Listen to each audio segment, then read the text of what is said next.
Hubble is turning 25. It's hard to believe. It's been a few decades since Nancy Roman worked at NASA, but she still has vivid memories of a time when the Hubble Telescope was little more than an idea. I remember when we were thinking about hoping it would last 15 years, and I'm certainly glad that it's lasted another 10, and still going strong. Not bad for a telescope that almost didn't get built.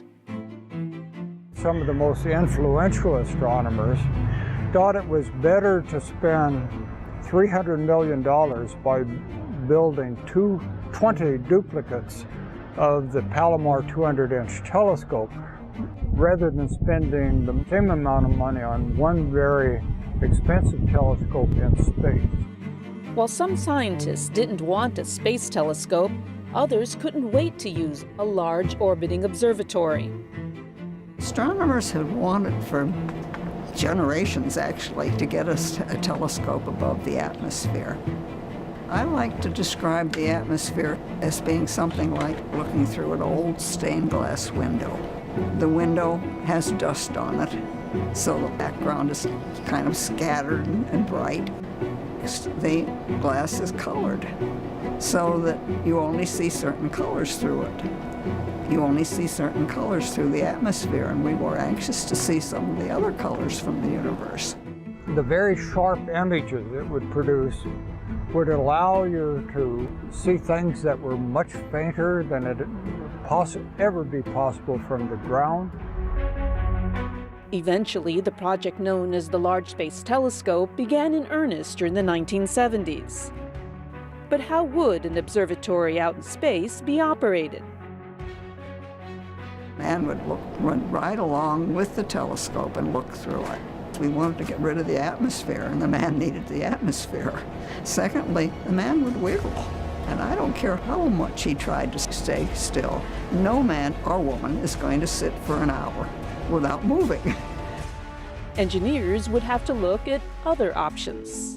The detectors for photographic film or photographic plates, nowhere as sensitive as what we have today. The DoD did use photographic film for reconnaissance and dropped the film into the ocean where it could be picked up. That was much too expensive a process for NASA.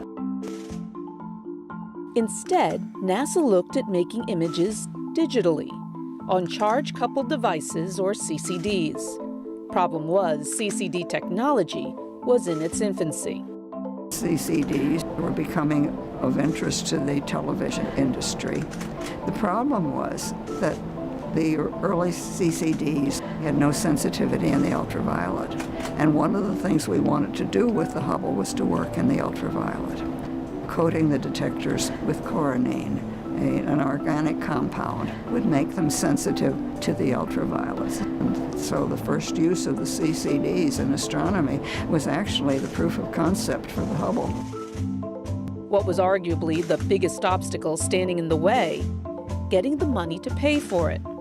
Hubble supporters won out in the end.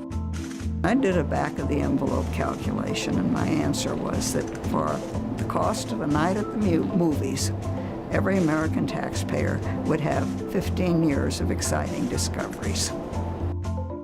Add another 10 years for good measure, and Hubble has not only eclipsed expectations, but even more discoveries are on the horizon.